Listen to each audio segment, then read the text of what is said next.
tell us your name and tell us where you're from. Okay. My name is Jared Craig. I'm from Coweta County and I'm running for U.S. Congress District 3. Mm-hmm. I'm from Moreland, Georgia, Mm-hmm. which is a part of Coweta County that's a little rural, and I grew up there. My family's been on the same farm for now 6 generations. And I went to school at East Coweta High School, and I went to West Georgia University. I Mm-hmm. graduated from the Richards College of Business with Mm-hmm. a management degree. And then I went to John Marshall Law School in Atlanta, where I obtained my Juris Doctor, and I've been a practicing attorney for over 12 years. And in doing so, I've seen a real cross-section of the community. And believe it or not, District 3 is the same market area that I've been practicing for over 12 years.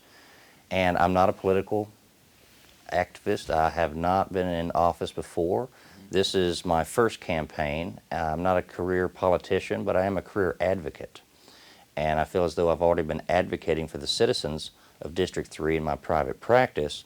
And in doing so, I feel as though I've helped people, the best people in their worst moments, with some of the most important issues. Family law matters is a lot of what I deal with, but I also handle criminal defense. I handle Second Amendment cases. I handle freedom of speech cases. I currently have a protester who was arrested in Coweta County that I'm representing, where his First Amendment rights were restricted by the local sheriff's department. So as a general practitioner, I feel as though I have a good feel as to who the people in the district are and what their issues are. Okay, sounds good. So, first question: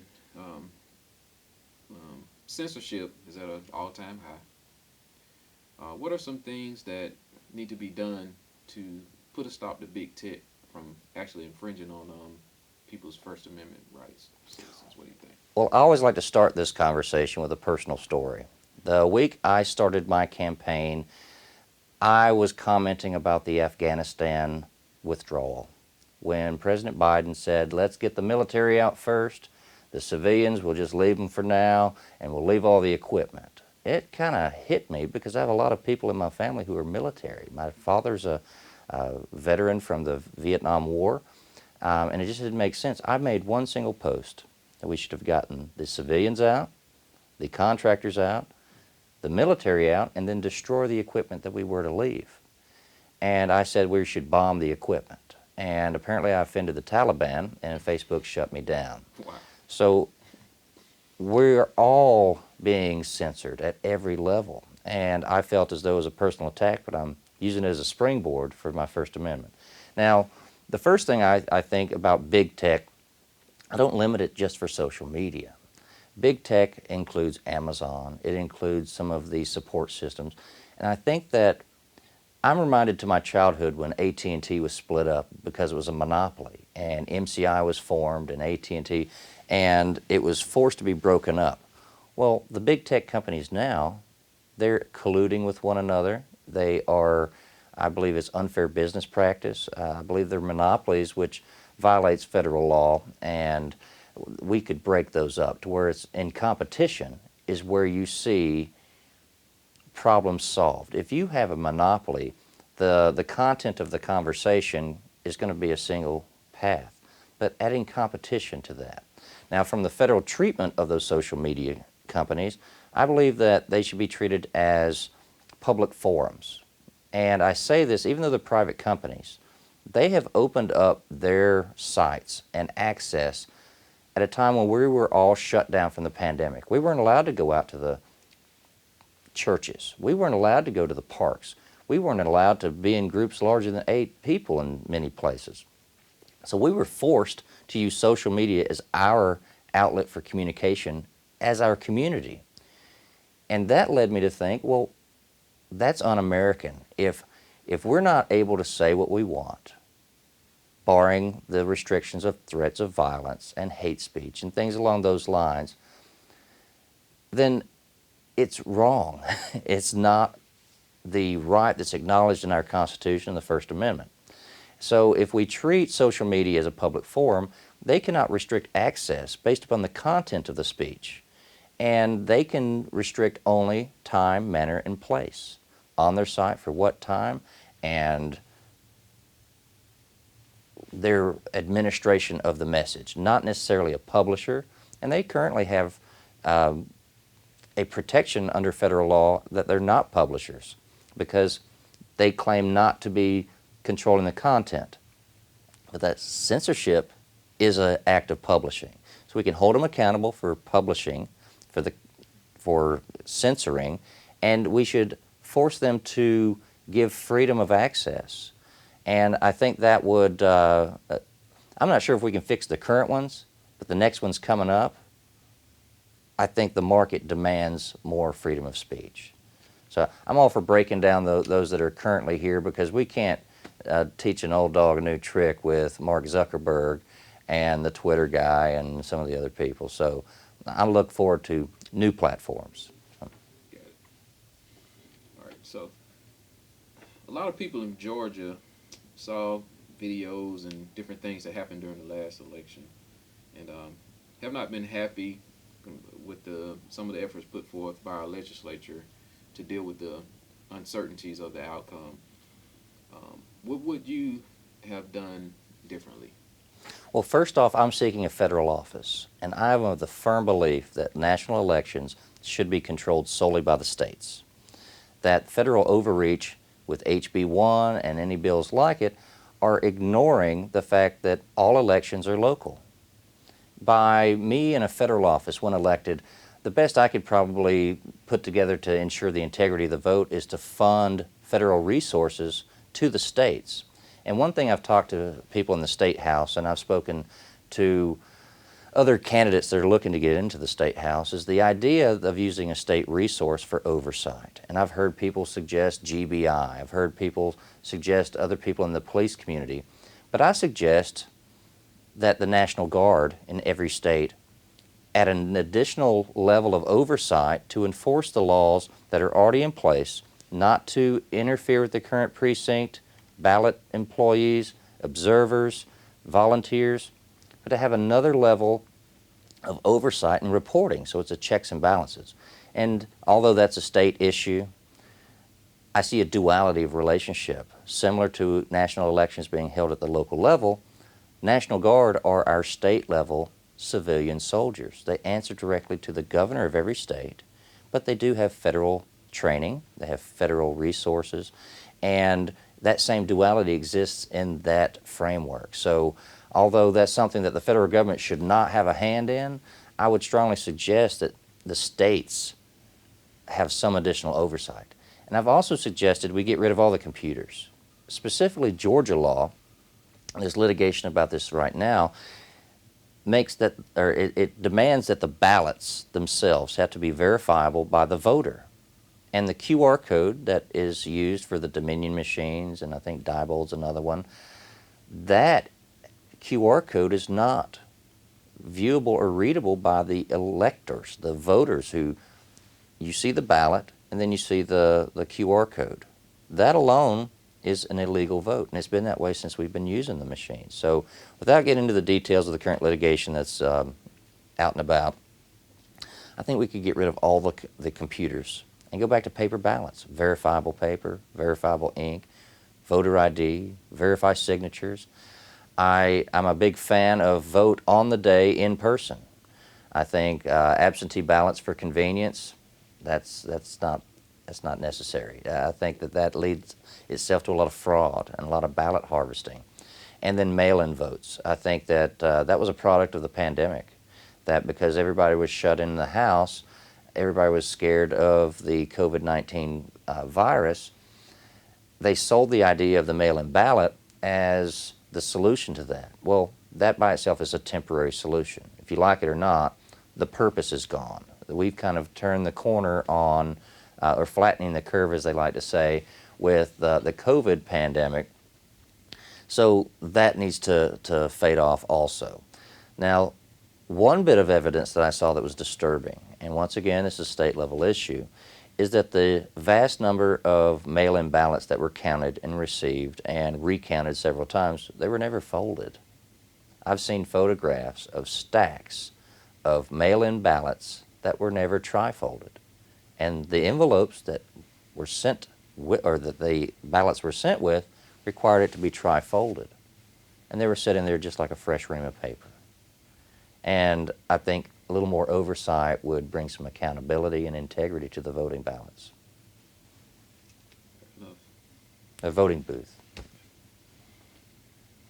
Seems that the free market is not free anymore.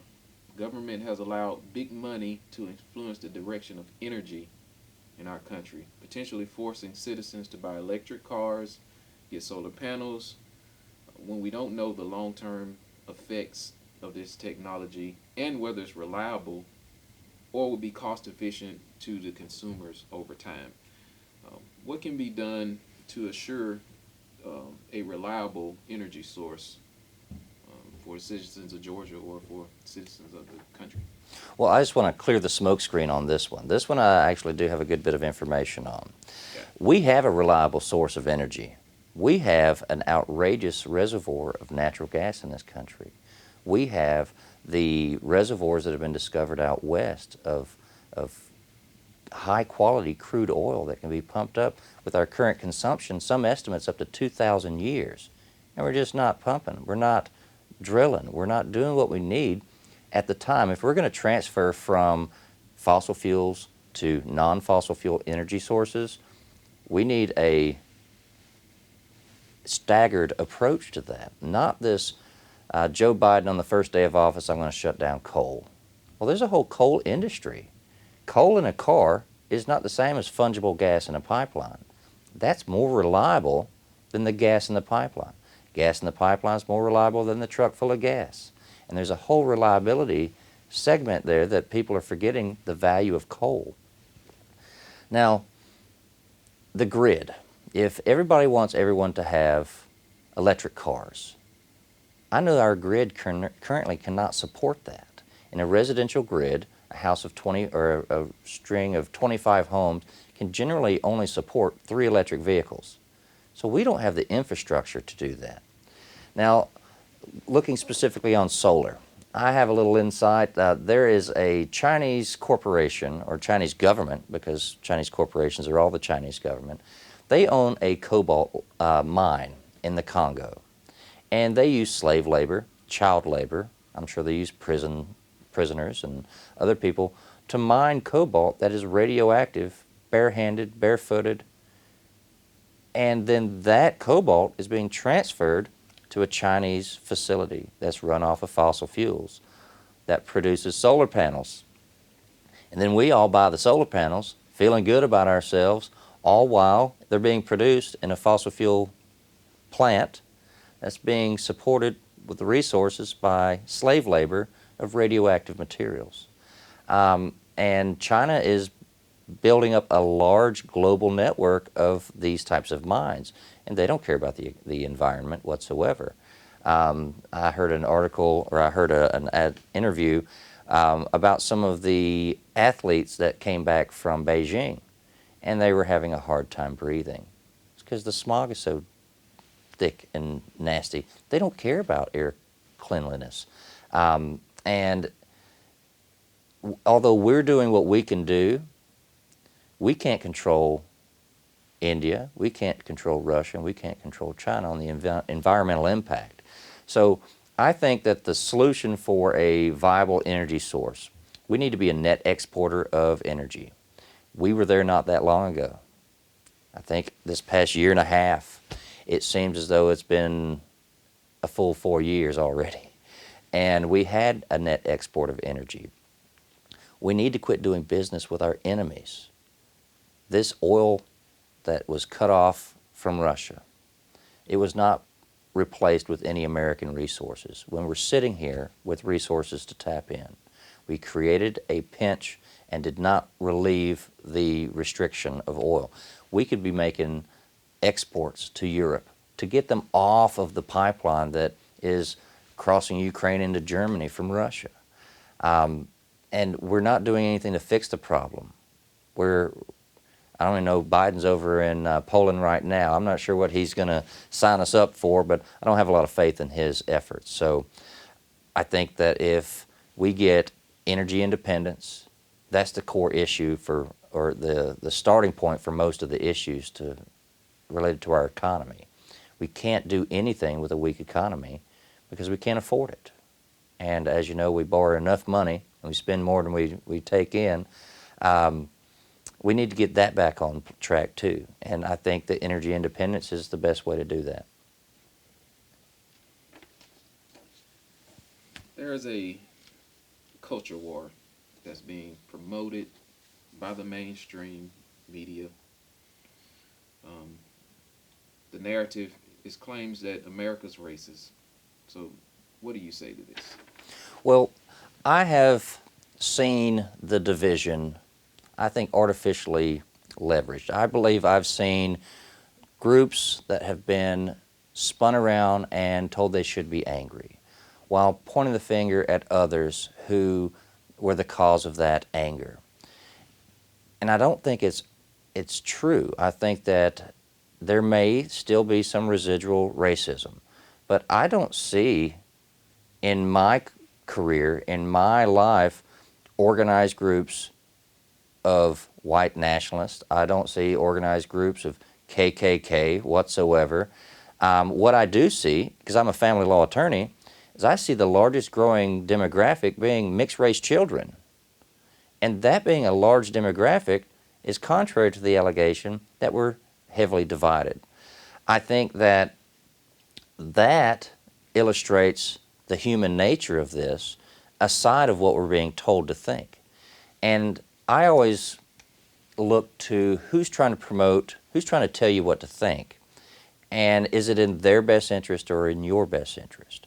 And I see people that hold themselves out as religious leaders with no congregation, of course, and they go and they, for lack of a better phrase, they race bait a population, or they get on the media and they get people riled up for their benefit so they stay relevant. You know, in a perfect world, we get past it. Let's say a post-racism world. Well, those that depend on racism and bigotry have no job anymore. And I think the biggest damage that we're seeing now in education is the bigotry of low expectations, trying to change standards because of some immutable trait that a child was born with, and treating them as though that they can't achieve standards merely because of the color of their skin. So there's a lot of that going on, and I totally disagree with it. All right. So, the IRS, um, you believe that we should have a fair and flat tax. What would this actually look like for citizens? Okay. I speak in depth about this by itself, and I know we have limited time, but a lot of people, the question is, what do you replace it with? Or how does it, getting rid of the IRS, how do we fund our government? And it's scary to change an entire mechanism. But if you look at the IRS, first, why do we need to get rid of it? They are violating due process. They're able to put liens on your house. They're able to have you jailed and put you in prison for the taxation of the sweat of your brow, your efforts, your labor. I don't think our founding fathers expected us to tax our efforts and labor. That's our pursuit of happiness. That's our building of wealth. But I want to replace it with a consumption tax, the flat tax, fair tax.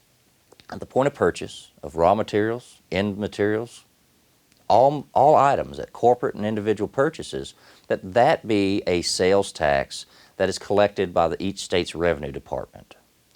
And that revenue department would pay the federal government their fair share of taxes based upon their population. That follows the framework of federalism, that the states participate in the union. The taxation under the fair flat tax would be their representative participation in the union.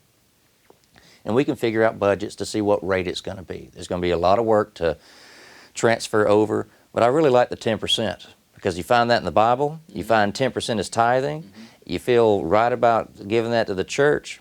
And even Jesus said, give unto Caesar what is Caesar, and give unto the church in tithing what is entitled to the tithe. So I think 10%, I'd like to run the math to see how that would work. But the beautiful thing is, you get rid of a whole lot of the government. You get a whole lot of people. You get a whole stack of paper this thick about a tax code that's unworkable. And no, even tax attorneys don't know what it is because it changes so often. You have tax preparers that have to figure out a cheat sheet every time they have something. And it's a convoluted mess. We have created a hornet's nest, or I like to go fishing, and that one fishing pole always has that bird's nest. I look at the tax code that way, that we have a Gordian knot. And I don't know if you know the story of the Gordian knot, but you have to cut that in half to untie it. So with the IRS, let's get rid of it. Let's go back to a federal system of tax collection and have everyone pay what they would be their fair share. And it also benefits those that want to be self-sufficient.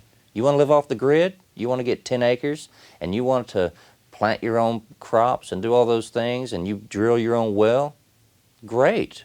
That's your pursuit of happiness. Right now, that's impossible. You can't do, you'll find yourself in jail.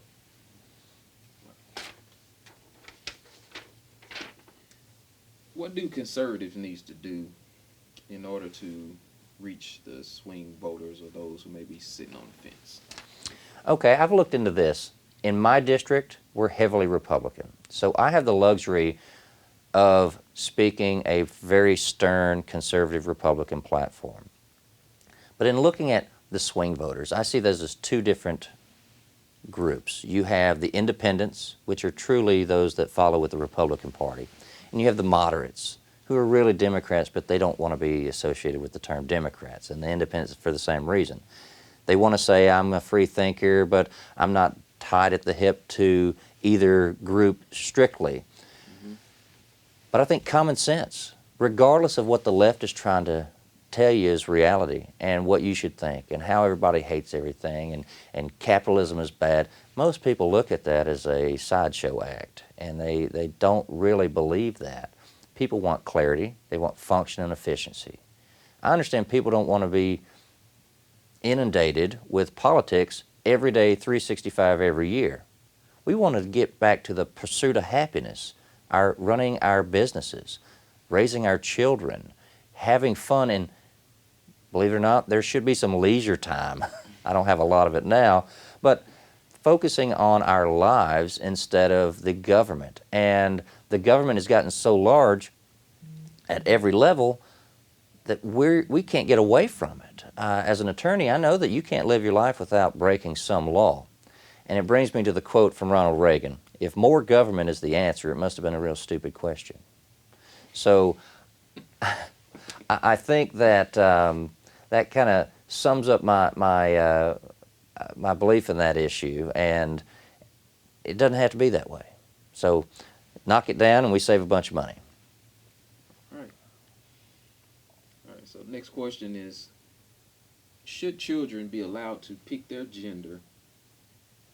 If not, what age should this be a choice for them? I believe we should not foster mental health problems. I think mental health is a very serious issue. I think that people need to have counseling. People have lost church, people have lost God. And I think it's because they've lost a family bond. They don't have a core sense of beliefs because they've been told you can believe whatever you want, but I'll tell you what you should want to believe. And when it comes down to transgender issues, it's a lie. It is a falsehood that they're trying to feed us the snake oil of social manipulation for the benefit of 0.06 of our population. You can be canceled for using the wrong pronouns. You can be canceled for calling someone a pretender or a fraud. Now, I don't think children should make any decision of that nature whatsoever. God made that decision when God placed that child in the womb. When the child developed the gender, biological gender, that's not something that really we, as the parents who created the child with God, had a say-so in it either. The idea that children should make fundamental decisions for themselves ignores the idea that children are still in a developmental stage. If you're in the middle of developing a child, the child's questions, concerns, even rebellion is really a seeking of the rules that you should provide to your child. Give them the guidance, the development, and the support. I think a lot of the people who choose to identify as transgender come so from a reaction to trauma. It's a coping method. And they didn't have a core, strong belief system. They didn't have a strong family unit. They saw all options as possibilities to run from their stresses. So at what age should someone be able to determine who you see them as? Surgical versus social. Okay, socially, if someone wants to go and dress however they want in public as a grown adult, that's completely fine. I don't have a problem with that. But surgically, the medical side of things, I go back to oaths of office a whole lot. But there's also oaths for medical practitioners, doctors, physicians, and it goes back a long ways. Do no harm. Mutilating someone's genitalia, even if they want it done, is doing harm. Suppressing adolescent children's puberty through medication and through chemical castration is doing harm. This reminds me of the tests that were performed on children in going back from the World War II on the Jewish concentration camp kids, the social engineering and eugenics from the 1800s to 1900s before that. And I thought we were past this. But now we've sold the idea to the individuals to mutilate themselves. I don't know how we got here, but it happened quickly, and I'm not for it. I'm not willing to pretend with grown people. So, is there anything else that you want the audience to know that we haven't covered or talked about today? Sure, we touched on energy independence, and that is a core solution or the first step with many of the solutions for other issues. One issue we haven't talked about is the manufacturing in the United States. If we quit doing business with our enemies, we need to replace that with industry, production, and chain of distribution domestically. That we rely on oil to do that. We rely on China right now for up to 95% of our antibiotics and insulin, just those two medications. And that made me very fearful for our population, because if we get into a conflict with China, they could cause great harm very quickly by either poisoning the shipment or otherwise not sending it. How many people have lived their life without depending on antibiotics? And how many people depend on insulin on a daily basis? Aside of the cost of treatment, aside of the cost of pharmaceuticals, the supply chains are hyper-dependent on the global market. I want to bring back production to the United States. I want to quit siphoning our wealth off to countries that we consider our enemies, including China. I want to bring back jobs. I want to keep the American dollar meaningful. And if we quit siphoning off our energy and couple that with production locally, and we have more employment and opportunity for our citizens, we're more powerful. We are not sitting in a position of weakness as we are now. And I think the Ukraine and the Russian embargo on oil, that has illustrated our weakness on energy. The California ports being closed due to Green New Deal, or I believe that is carbon credit truckers that are part of unions, whatever their regulation is that held up the ports, that's causing harm to middle America and all of America. So I want to bring a lot of attention to critical manufacturing, starting with our medical supplies and pharmaceuticals, and then eventually bringing everything back domestically. And resources aren't everywhere. I understand that. If you're having a need for concrete, you've got to go where the materials for that are. And some of those are outside the country. And if we can't produce it ourselves domestically, let's do business and support our allies that are near us for transportation costs consideration.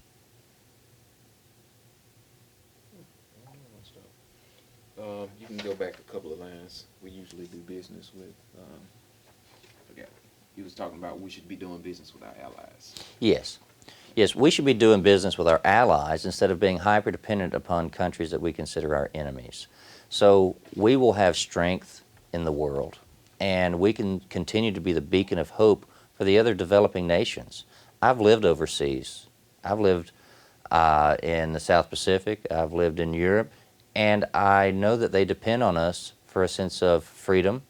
Freedom of speech isn't everywhere, but people around the world are starting to adopt it because they see us with it. And we're the leaders of freedom and liberty. We're the leaders of innovation.